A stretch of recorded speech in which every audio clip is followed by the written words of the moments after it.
It's Wellness Wednesdays. It's Wellness Wednesday. And this Wellness Wednesday, well, you see on the title of the video, we're talking about watching the news with hope. And this, this was not originally what I was going to do. I was going to talk about something more personal.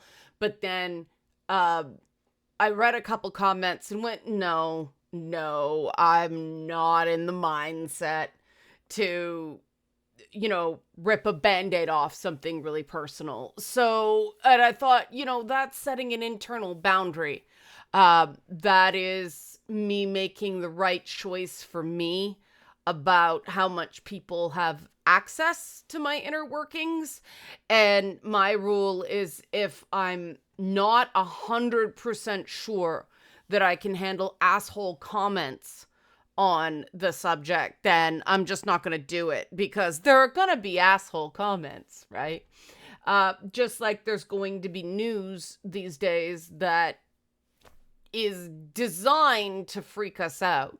So that's what we're going to talk about now. If you like this content, help support this channel. Become a monthly patron, patreon.com/LeannaK, or buy a one-time Leanna Care session for someone who can use it but can't afford it, coffee.com/LeannaK, or you can sign up for a Leanna Care session yourself. This is a good time because people go away on vacation, so there's more availability to get in for that first session. So I do have a few clients who really struggle with what they read in the news, either because it personally affects them or precisely because it doesn't. And there are a few things that you have to keep in mind when you're reading the news, especially online news, because online news is designed to, they say enragement is engagement, but it's not just enragement. It can be designed to scare you. It can some strong emotion, and quite frankly, it's whatever the editor thinks is easiest, whatever the easiest button to push at any given time. That's what the modern news media does.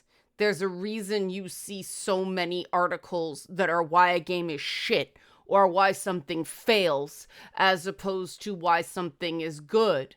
Because, if you like a franchise and you see that it's going to be canceled or it's failing, you're like, oh no, and you click, right? If you really don't like it, you go, ha, and you click.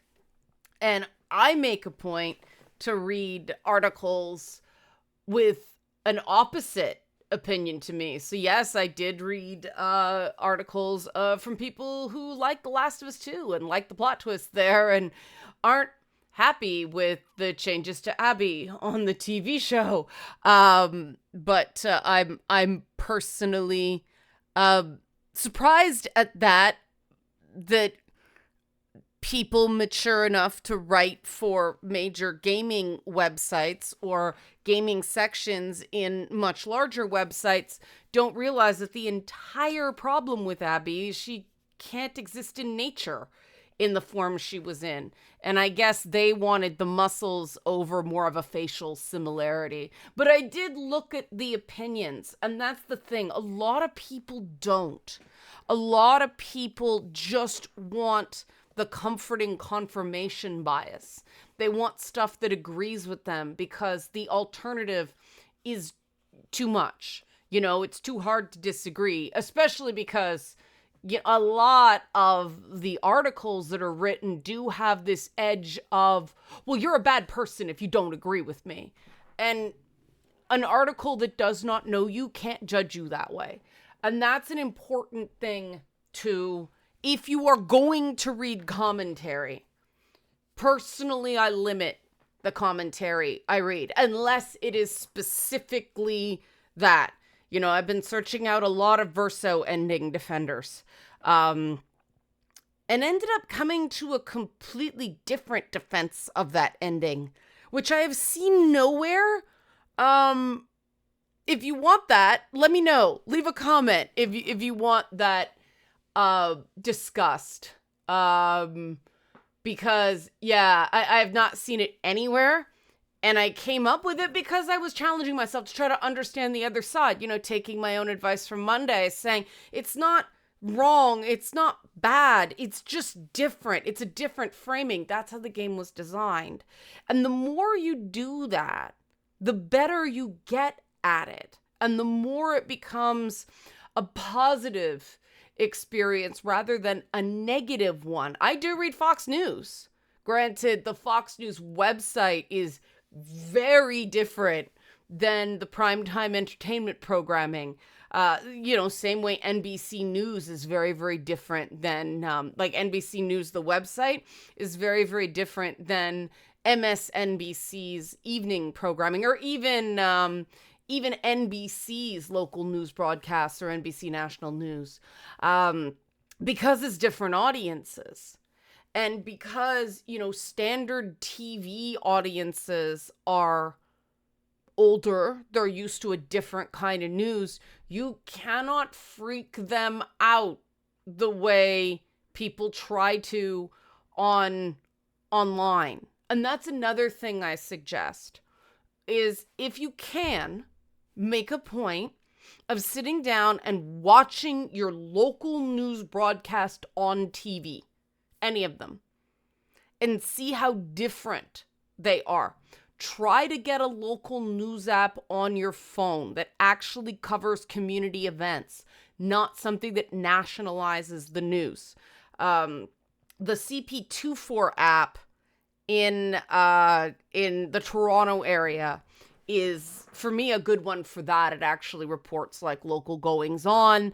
I'm fortunate because I live far enough north that we're in a different news market. So we get things like CTV Barrie and things like that instead of just downtown Toronto. So, the local goings on, a lot of communities have free, there's still papers or magazines. Give that a chance. Read it. You will see how different it is, especially, my God, if you are getting your news via social media. If you are getting your news via social media, be prepared that the news you are consuming is sensationalized. It omits inconvenient facts, and sometimes it can be flat out wrong. Social media hoaxes and disinformation are rampant, which is why on my Discord server we have some standards for the news people share. It's not a rule, because we don't want to be like banning people for shitty sources, right? It's just we're trying to get people more into the habit of getting their news from sources that at least have some sort of oversight. It does not mean those sources are perfect. Nothing is. Every news service has a bias and they make mistakes. But, anything with an editorial board, with an oversight, anything is less likely to be completely wrong than something you see on Zitter, right? Like Twitter, you can find stuff that alleges to be a new, say, bombing in Gaza, but it's actually footage from Syria 2 years ago. The major sites, NBC, CNN, Associated Press, and whatnot, Reuters, they actually have articles from time to time going through how they confirm that footage is authentic and current. And stuff like that is very, very important. One, because, you don't want to get misled, but also you don't want to spread misinformation and disinformation. And trust me, we've all done it, myself included. People, every so often I miss something, usually because I don't read the article carefully enough. And somebody will say, okay, that's wrong. And I'm like, all right, thanks. It's very important to recognize that, or have people you will listen to regarding that stuff. You cannot listen to everybody. There's a reason they call them trusted sources. It's better to stick with the reporting of people that seem to have a certain track record for, yes, I'm going to say it, ethics, as opposed to, after the 15th Doctor run happened, because I was Googling a lot of Doctor Who stuff to look up certain details, I started getting a bunch of Screen Rant articles that are basically calibrated to be as negative as possible. Now, does that mean they were wrong? No. It just means they have no commitment to being right. When something tends to report a lot of rumor, there is no penalty for being wrong on that rumor. Because you just say, it's a rumor. We accurately reported the rumor. Well, you chose to report the rumor, and I completely understand why. This is part of why I got out of game journalism, because rumors do much better than actual news about a product. Now, I have seen a shift. I've seen both the Superman movie marketing and the Fantastic Four movie marketing dropping a lot of small amounts of news, new trailers, new first looks, things like that, so that they keep the news cycle fresh with information, so that websites don't have to game search with rumor and speculation. And I think that's a very smart pivot for companies to do. If you don't want these websites, running bullshit, you do have to give them something.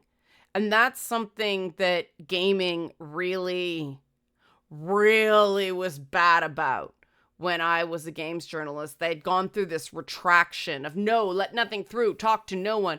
They still only talk to, the big sites unless they're indie games. But, I'm just not as perpetually frustrated by that.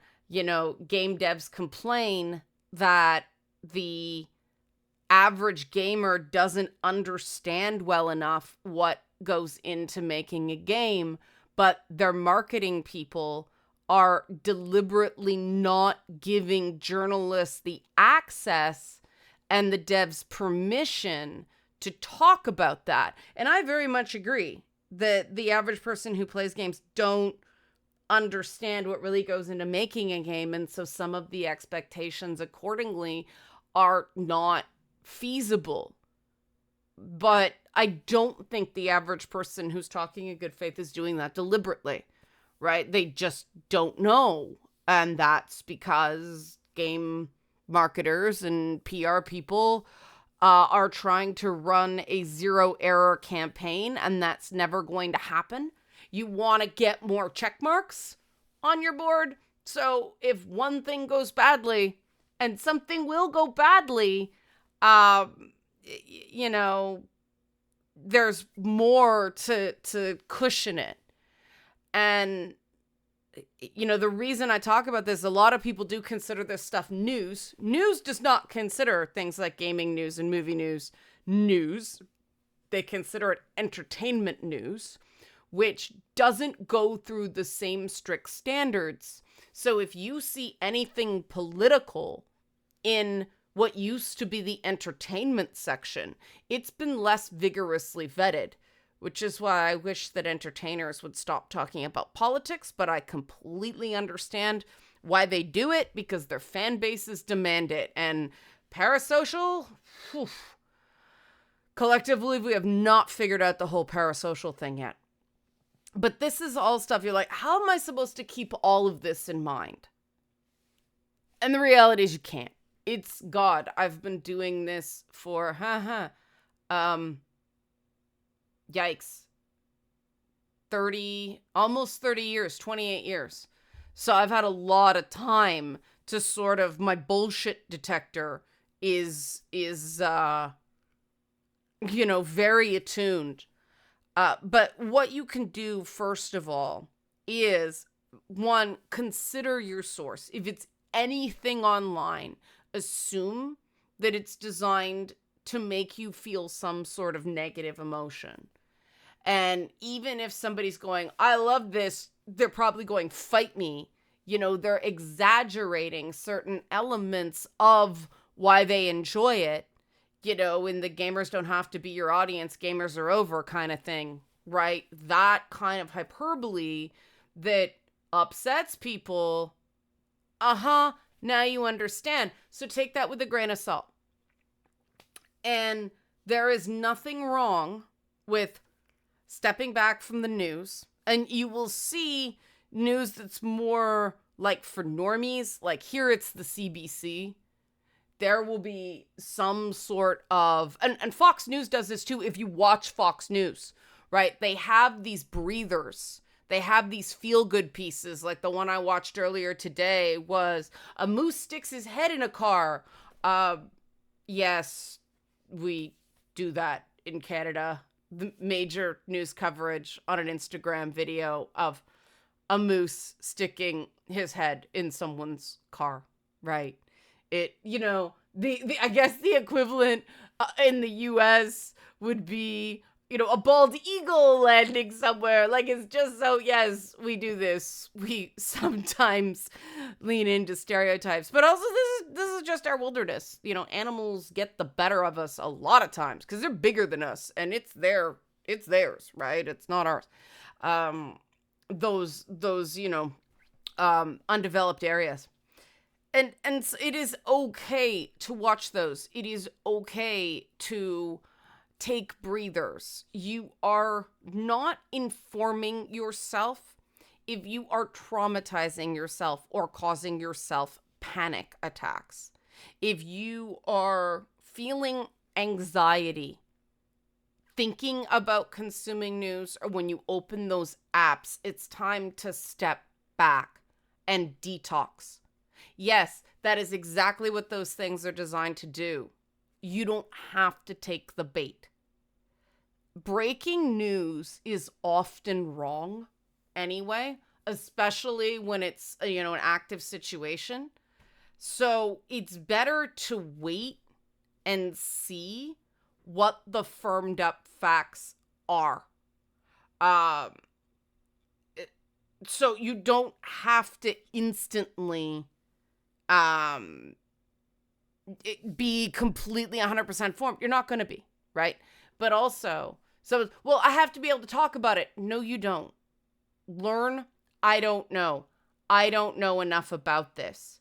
And if somebody gets on you, you can say, like, look, I'm a little overloaded on the news right now. Can we talk about something else? And if somebody doesn't understand that, that's a red flag. It's one thing to be passionate about stuff. It's one thing to be like, oh, well, this is important. Yes, it's very important. There's a lot of important things going on out there. But you can't do anything about probably 90% of them.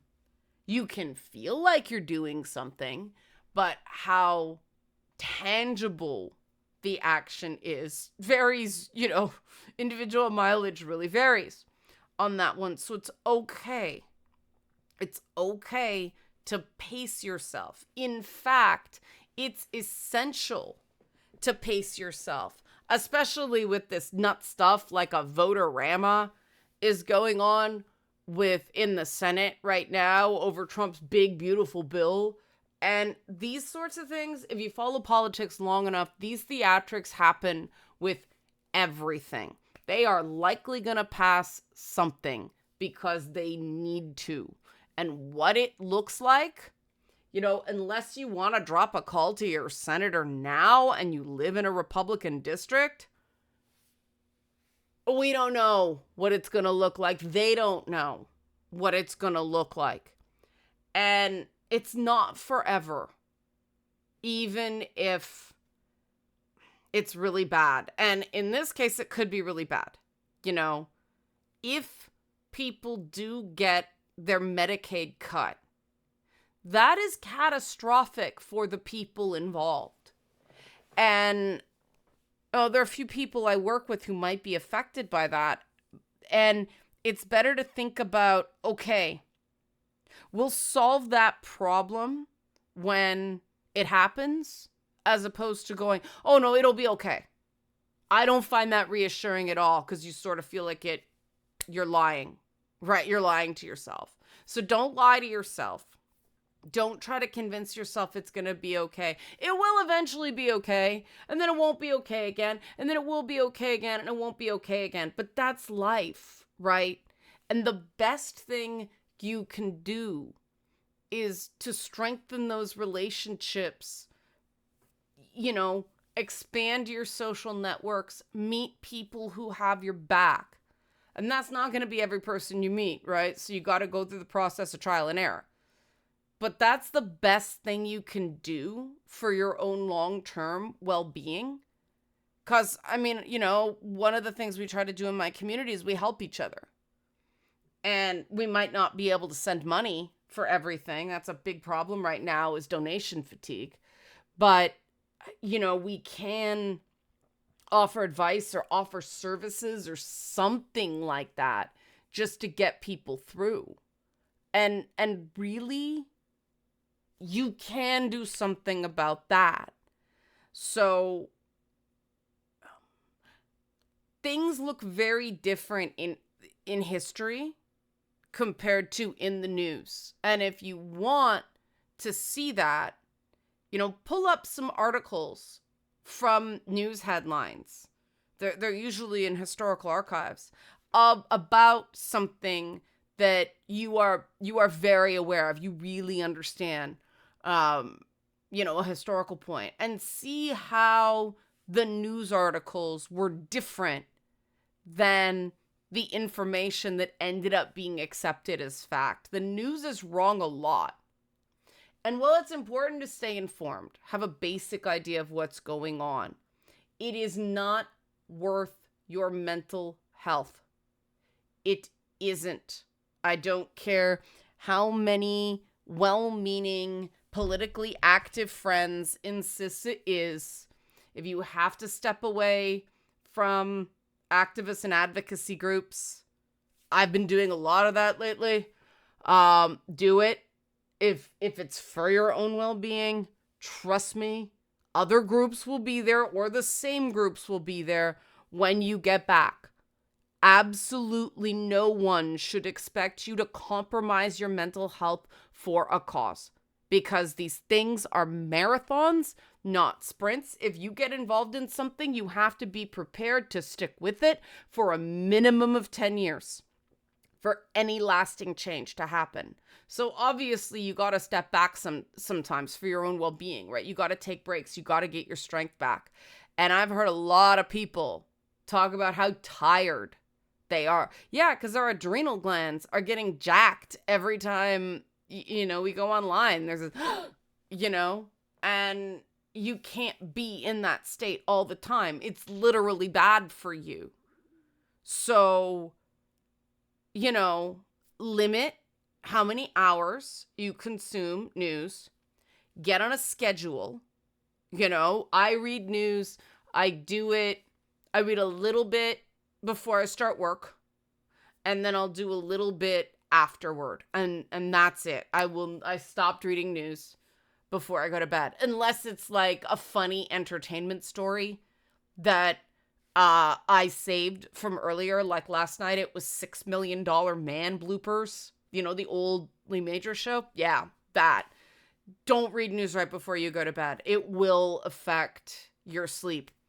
We had a tornado warning over the weekend. Well, Friday night, and I had nightmares about tornadoes that night. I don't normally, but that one, for whatever reason, I know the reasons, but they're not important, but that one got to me. So yeah, and if this sounds miserable, it's not. You get into routine, it becomes second nature. It's a good balance. And the minute you start realizing you're more functional than you used to be, it gets a lot easier. You see the purpose of doing it.